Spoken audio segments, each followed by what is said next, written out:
porque si los corintios eran carnales, en el capítulo 6 se dicen que estaban teniendo el Espíritu Santo. Claro, no tiene nada que ver. No tiene nada que ver, porque para ser un hombre espiritual no basta tener el Espíritu, sino que además de tenerlo tengo que ser guiado por él. Usted tiene un problema terrible. Usted cree que usted es nada más un hijo de Dios por tener al Espíritu morando.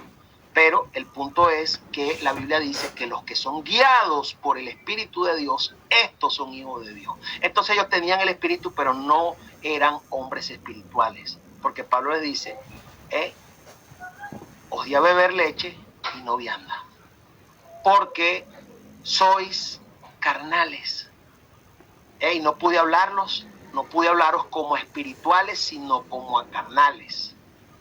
Pues habiendo celo, contienda, etcétera, etcétera, vivían en la carne, eran carnales. Usted no me va a decir a mí que una persona, por tener el Espíritu Santo,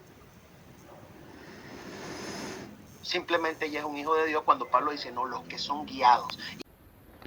Acabamos de escuchar al señor Ángel García decir que los de Corinto, que a pesar que tenían al Espíritu Santo, como lo declara Primera de Corintios capítulo 6, no eran hijos de Dios, porque en el capítulo 13 dice que los de Corinto eran carnales.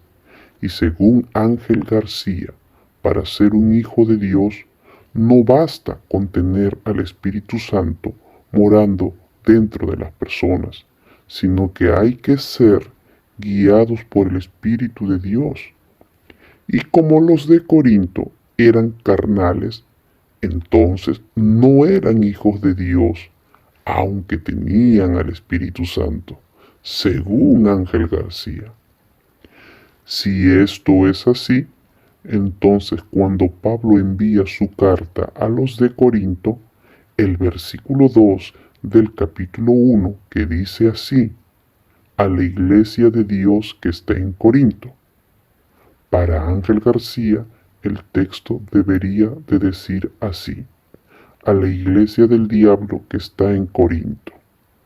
Pero resulta que San Pablo nos dice en Primera de Corintios capítulo 1 verso 3: gracia y paz a vosotros de Dios nuestro Padre.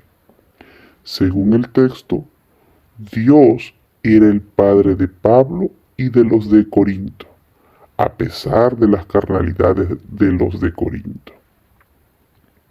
En Romanos capítulo 8, verso 9 dice así: mas vosotros no vivís según la carne, sino según el Espíritu, si es que el Espíritu de Dios mora en vosotros. Y si alguno no tiene el Espíritu de Cristo, no es de él.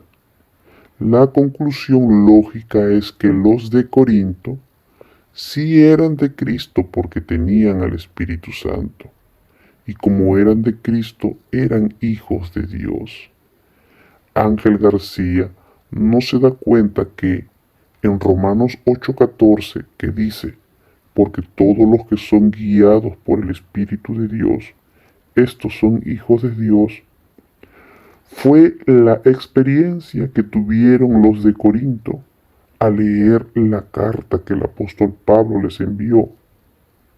El Espíritu Santo, a través del apóstol Pablo, estaba guiando a la iglesia de Corinto a que puedan apartarse de sus pecados.